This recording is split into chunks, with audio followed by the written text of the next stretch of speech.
Okay, so we'll read next the goals of HGP. हम पूरा एक तरीके से इंट्रोडक्शन पढ़ चुके थे ह्यूमन जीनोम प्रोजेक्ट का। अब हमें देखना है गोल्स क्या थे उसके। हमने अभी एम पढ़ा था इससे पहले, ठीक है। अब देखते हैं goals. Some of the important goals of human genome project were identify all the approximately 20,000 से 25,000 gene in the human DNA. Human DNA में जितने भी जीन्स प्रेजेंट है वो हमें आइडेंटिफाई करने थे, ठीक है। सबसे पहला एम तो यही था। उसके बाद दूसरा एम था कि determine the sequence of the 3 billion chemical base pairs that make up the human DNA। तो कितने base pair? 3 billion chemical base pair जो कि क्या बना रहे थे? आपका ह्यूमन डीएनए बना रहे थे। हमें उनमें क्या क्या सीक्वेंस प्रेजेंट है वो सब हमें निकालना था, ठीक है। फिर हमें उस सीक्वेंस को निकालने के बाद हमें उस सीक्वेंस को एक डाटा बेसिस के फॉर्म में स्टोर करना था, ठीक है। अब वो स्टोर करने के लिए हमें कुछ टूल्स भी रिक्वायर्ड होंगे, तो हमें वो टूल्स भी चाहिए, ठीक है। फिर हमने वो डाटा स्टोर कर लिया। फिर हमें उस डाटा को स्टोर करके हम करेंगे क्या? उस डाटा को हम कहीं और प्रोवाइड करेंगे ताकि उस सेक्टर की हेल्प हो सके। तो फिर उस डाटा को हमें ट्रांसफ़र भी करना है रिलेटेड टेक्नोलॉजीज़ में, अदर सेक्टर्स में, ताकि हेल्प हो सके। हम बना क्यों रहे हैं डाटा? ताकि हम हेल्प कर सकें, चीज़ों की हेल्प, मतलब चीज़ें जल्दी, डिस्कवरीज जो भी रिसर्च वगैरह चल रही हैं वहाँ हेल्प हो सके, है ना।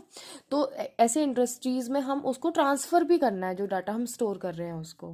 फिर उसके बाद बोल रहे हैं address the ethical, legal and the social issue. ये आपसे बहुत क्वेश्चन पूछा जाता है, ठीक है। Ethical, legal and social issues भी रिलेटेड होंगे। अभी कोई भी हम मेगा प्रोजेक्ट यदि हम कर रहे हैं तो ऑब्वियसली ये इश्यूज़ आएंगे। तो हमें एक ऐसी कम्युनिटी बनानी पड़ेगी जो इन इश्यूज़ को हैंडल करेगी, ठीक है। उसके बाद बोल रहे हैं कितने साल तक चला था ये प्रोजेक्ट, ये भी आपको याद रखना है कि the human genome project was a 13 year project.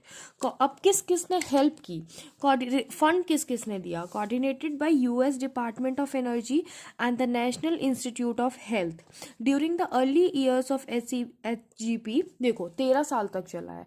तो स्टार्टिंग के जो कुछ ईयर थे उसमें जो वेलकम ट्रस्ट यूके का है ये आपका एक मेजर पार्टनर था, ठीक है। एडिशनल कंट्रीब्यूशन आया आपका जापान से, फ्रांस से, जर्मनी से, चाइना से और अदर कंट्रीज से भी, ठीक है। आपको कुछ चीज़ें हैं जो याद रखनी है, रिटेन करनी पड़ेंगी। The project was completed in 2003। Knowledge about the effect of DNA variation among individuals can lead to revolutionary new way of diagnosis। हम नए नए, मतलब एक तरीके से जो कुछ डिसीजेज हैं जिनका ट्रीटमेंट नहीं पॉसिबल है, लेकिन हम यदि डीएनए सीक्वेंस देख लेंगे तो एक एक नया तरीका मिल जाएगा हमें डिसीजेज डायग्नोस करने का, ट्रीट करने का, ठीक है। Someday prevent 1,000 of disorders that affect the human beings. और बहुत सारे ऐसे डिसऑर्डर्स जो ह्यूमन बींग्स को अफेक्ट कर रहे हैं हम उनका ट्रीटमेंट कर पाएंगे, ठीक है। उसके बाद बोल रहे हैं मैथडोलॉजीज कि कैसे कैसे हमने डीएनए का सीक्वेंसिंग किया। हाँ, दो तरीके से हो सकता है। सबसे पहले तो एक्सप्रेस सीक्वेंस टैग और सीक्वेंस एनोटेशन, ठीक है। देखो मैं आपको दोनों चीज़ें एक्सप्लेन करती हूँ कि सीक्वेंस एनोटेशन क्या होता है और एक्सप्रेस सीक्वेंस टैग क्या होता है। तो यदि हम सीक्वेंसिंग करते वक्त पूरा डीएनए ले लें, या तो वो कोड कर रहा है किसी चीज़, किसी प्रोटीन के लिए, या वो कोड नहीं कर रहा है। हम पूरा डीएनए यदि हम ले लेंगे तो वो किसके अंडर आ जाएगा? आपका सीक्वेंस एनोटेशन के अंदर आ जाएगा। और एक्सप्रेस सीक्वेंस टैग में क्या होता है? एक्सप्रेस सीक्वेंस टैग में होता है कि हम उतना ही पार्ट लेते हैं डीएनए का जो कि किसी प्रोटीन के लिए कोड कर रहा होता है, जो फंक्शनल पार्ट होता है डीएनए का, हम सिर्फ वो लेते हैं। कैसे लेते हैं वो मैं आपको थोड़ा एक्सप्लेन करती हूँ। एक्सप्रेस्ड सीक्वेंस टैग में हम क्या करते हैं, हम एमआरएनए लेते हैं। एमआरएनए से हम उसका रिवर्स ट्रांसक्रिप्शन कराते हैं। रिवर्स ट्रांसक्रिप्शन से क्या होगा? कॉम्प्लीमेंट्री डीएनए बन जाएगा। कॉम्प्लीमेंट्री डीएनए बन जाएगा तो क्या होगा? जैसे ये आपका कॉम्प्लीमेंट्री डीएनए है और जो ये एमआरएनए था वो क्या करेगा? इससे आके बाइंड कर जाएगा। फिर हम क्या करेंगे? आरएनएस डालेंगे, क्योंकि इधर तो एक डीएनए का स्ट्रैंड आ गया, एक आरएनए का स्ट्रैंड आ गया। फिर हम आरएनए डालेंगे और आरएनएस डालेंगे और आरएनएस से क्या होगा? आपका आरएनए डाइजेस्ट हो जाएगा और आपका सिंगल स्ट्रैंडेड डीएनए बच जाएगा, ठीक है। सिंगल स्ट्रैंडेड डीएनए बच गया, फिर हम पॉलीमरेज की हेल्प से उसको डबल स्ट्रैंडेड डीएनए बनाएंगे। अभी हमने ये जब डबल स्ट्रैंडेड डीएनए बनाया है फ्रॉम दिस एमआरएनए, क्या इसमें कोई नॉन कोडिंग पार्ट होगा?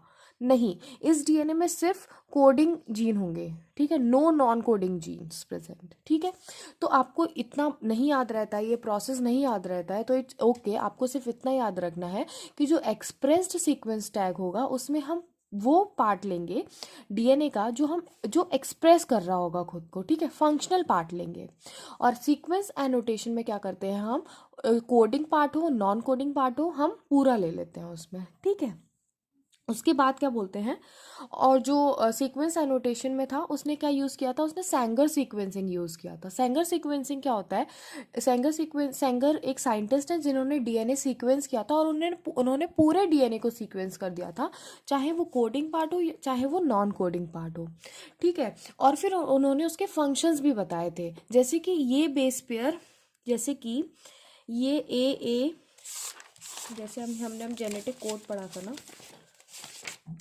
तो जैसे कोई भी बेस पेयर किस प्रोटीन के लिए कोड कर रहा है वो बताया था उन्होंने। एक बार आप जेनेटिक कोड वाला टॉपिक जाके देखना, वहाँ आपको क्लियरली पता चलेगा कि कौन सा बेस पेयर किसके लिए कोड करता है, ठीक है। तो ये किसने बताया, आपका सैंगर ने बताया था, और उनको इस चीज़ के लिए नोबेल प्राइज़ भी मिला था। ओके, ये बैक एंड यैक वाली बात मैं आपको नेक्स्ट लेक्चर में एक्सप्लेन करूँगी।